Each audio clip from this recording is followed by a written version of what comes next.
Subscribe कीजिए DD की पाठशाला चैनल को और दबाइए बेल आइकन को ताकि आपको नोटिफिकेशन के माध्यम से नई वीडियो की जानकारी मिलती रहे। हेलो माय डियर स्टूडेंट, आज हम English reader class 9 unit 2 reading B अर्थात चैप्टर 5 द पीसफुल गेम एक शांतिपूर्ण खेल का क्वेश्चन आंसर जानेंगे। आप देख रहे हैं डीडी की पाठशाला, मैं हूं आपका गुरुजी दानेश्वर ध्रुव जी। तो चलो करते हैं क्वेश्चन का आंसर बनाना शुरू जी।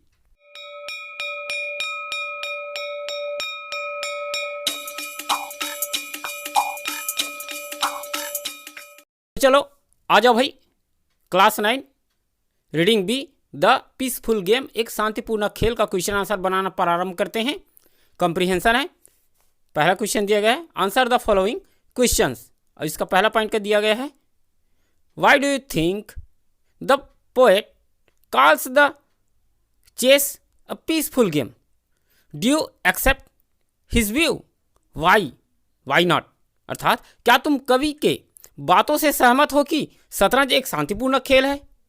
क्या आप कवि के दृष्टिकोण से सहमत हैं या नहीं है? तो आंसर लिखना प्रारंभ करते हैं। Yes, I do believe and agree with the poet that chess is a peaceful game because it doesn't hurt anyone when it end. अर्थात हाँ, मैं कवि के दृष्टिकोण से सहमत हूं क्योंकि शतरंज एक शांतिपूर्ण खेल है, क्योंकि यह किसी को चोट नहीं पहुंचाता, हर्ट नहीं करता जब यह समाप्त हो जाता है, एंड हो जाता है तब। तो इस तरह से ये क्या हो जाता है आपका क्वेश्चन नंबर 1 का आंसर। अब देखते हैं क्वेश्चन नंबर 2 को। Who are the opponents in the game, खेल में कौन विरोधी पक्ष के होते हैं, अपोनेंट कौन होते हैं? तो आंसर बनेगा the players of the opposite team और the opponents in the game. अर्थात विरोधी दल के खिलाड़ी खेल के विरोधी होते हैं, अपोनेंट होते हैं। तो इस तरह से ये क्या बन जाए आपका क्वेश्चन नंबर 2 का आंसर बन जाता है। अब देखते हैं क्वेश्चन नंबर 3 को। There are many lines repeated in the poem, why do you think the poet does so. इस कविता में कई पंक्तियां कवि ने दोहराई है, कवि ने ऐसा क्यों किया, सोचकर बताइए। तो आंसर बनाते हैं।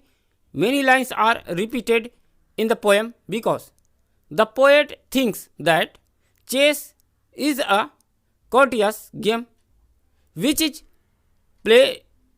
played with family and friends and nobody gets hurt. Also the poet never distract his opponent. The poet wants to convey the message of peace. अर्थात इस कविता में बहुत सी पंक्तियां दोहराई गई है क्योंकि कवि सोचता है कि शतरंज एक शिष्ट खेल है, कोर्टियस खेल है, जिसे परिवार और दोस्तों के साथ खेला जाता है और इसमें किसी को नुकसान नहीं होता, हर्ट नहीं होता, है ना। कवि भी अपने विरोधी दल को कभी विचलित नहीं करता। क्या नहीं करता? विचलित नहीं करता, डिस्ट्रैक्ट नहीं करता। कवि शांति का संदेश देना चाहता है। The poet wants to convey the message of peace, शांति का संदेश देना चाहता है। तो इस तरह से ये क्या हो गया आपका क्वेश्चन नंबर 3 का आंसर हो जाता है। अब देखते हैं क्वेश्चन नंबर 4 को।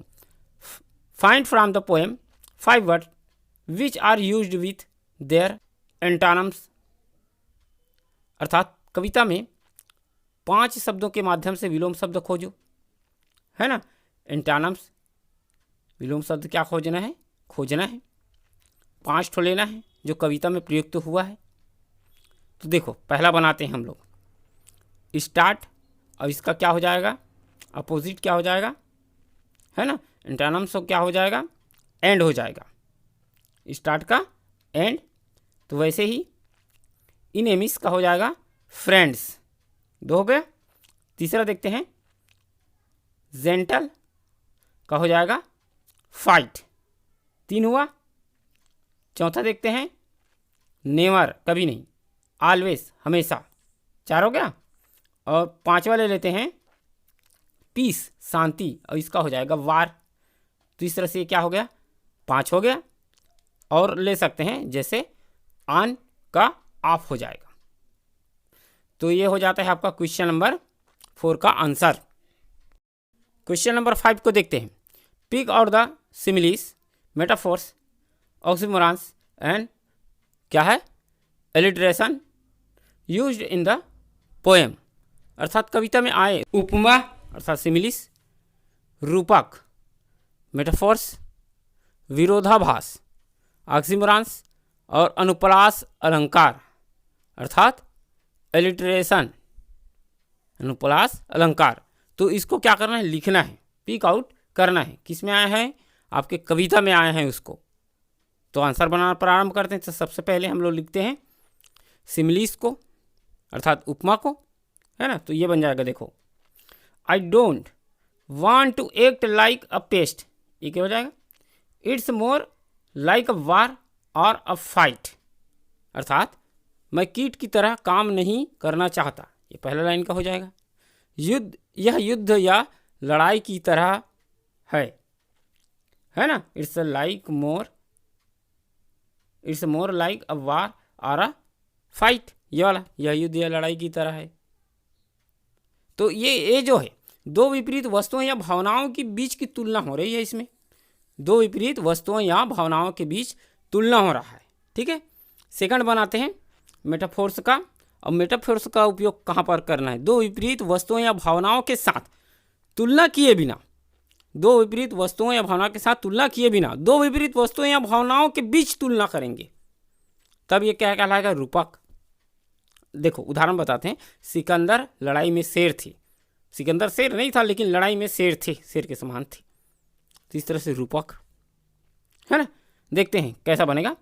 On the board were enemies, off the board were friends, board पर हम दुश्मन हैं, बोर्ड से बाहर हम दोस्त हैं, ये हो जाएगा आपका। तीसरा देखते हैं ऑक्सीमोरॉन्स, और इसका उपयोग अर्थात विरोधाभास, है ना। तो विपरीत अर्थ के दो शब्दों का उपयोग संदर्भ में एक साथ लगाया जाता है ना, तब विरोधाभास होगा, वो ऑक्सीमोरॉन्स होगा। देखते हैं आंसर। डिस्ट्रैक्ट माई अपोनेंट, मेरे प्रतिद्वंदी को विचलित करें, ये हो गया, हो जाएगा। नॉट रियली जेंटल, वास्तव में सभ्य नहीं, और नेवर पीस, कभी शांति नहीं। तो ये हो जाएगा विरोधाभास, ठीक। लास्ट वाला देखते हैं, इसी का क्या है, एलिट्रेशन का, अर्थात क्या होगा, एलिट्रेशन मीन्स अभी बताया हूँ, है ना, अनुप्रास अलंकार, ठीक है। बनाते हैं I play it with family and friends, ये हो जाएगा, मैं इसे परिवार और दोस्तों के साथ खेलता हूँ। अब देखो इसमें जो है विशेष ध्वनि की पुनरावृत्ति है, विशेष ध्वनि की क्या है, पुनरावृत्ति है। तो ये क्या हो जाएगा आपका, क्वेश्चन नंबर 5 का आंसर हो जाएगा। अब आ जाते हैं क्वेश्चन नंबर 6 पर। Try to write rhyming lines using the hints provided. Rhyming means होता है तुकांत शब्द, जैसे राम श्याम, मम आ रहा है अंत में, है ना, अर्थात दिए गए संकेतों का प्रयोग करते हुए तुकबंदी वाली पंक्तियां लिखने का प्रयास करो। बीच में हमें क्या करना है, इससे मिलता जुलता जो लेफ्ट साइड लिखा हुआ है ना सेंटेंस, उससे मिलता जुलता राइमिंग सेंटेंस बनाना है, फिल करना है, तो बन जाएगा आंसर। तो बनाना प्रारंभ करें। पहला नंबर देखो, I like the game of chess, ये हो गया। अब चेस से मिलता जुलता इसमें देखना है, तो मेस, लेस, अब प्रेस दिया है, तीनों में से क्या करें, तो देखो आंसर क्या बनेगा, because it doesn't create mess, mess आएगा इसमें, है ना, अर्थात मुझे शतरंज का खेल पसंद है क्योंकि यह गड़बड़ नहीं करता, मेस नहीं होता इसमें।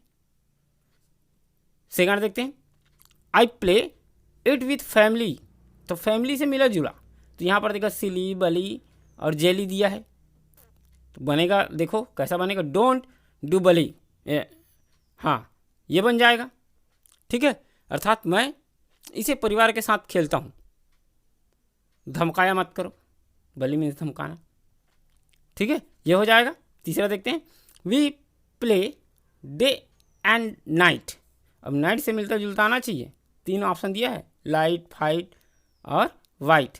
आंसर बनेगा देखो, but we do not fight, fight बन जाएगा। हम दिन रात खेलते हैं पर हम लड़ते नहीं, ये बन जाएगा। चौथे नंबर का देखो, इट्स मोर लाइक अ वार। वार से मिलता जुलता कार, जार, फार दिया है, तो आंसर बनेगा देखो, विच इज टू फार। फार आ गए ये, है ना, यह एक युद्ध की तरह है जो बहुत दूर है, ये बन जाएगा। एंड लास्ट देखो, देयर इज नेवर पीस। अब पीस से मिलता जुलता ईस, लीस, टीज, है ना, तो आंसर बनेगा इफ देयर इज टीस, अर्थात कभी शांति नहीं होती अगर छेड़खानी है वहाँ, तो अगर वहाँ छेड़खानी है तो शांति नहीं होती, ये बन जाएगा। अर्थात एक क्वेश्चन नंबर का आंसर बन जाता है। साथ ही इस लेसन का भी क्वेश्चन आंसर समाप्त होता है। आशा करता हूँ यह वीडियो आपके लिए बहुत ही हेल्पफुल होगा, और अधिक वीडियो की जानकारी के लिए हमारे चैनल डीडी की पाठशाला को सब्सक्राइब कीजिए और दबा दीजिए बेल आइकन को, ताकि आपको नोटिफिकेशन के माध्यम से नए वीडियो की जानकारी मिलती रहे। तो इसी आशा के साथ आज की क्लास हम लोग यहीं पर समाप्त करते हैं। जय हिंद, जय भारत।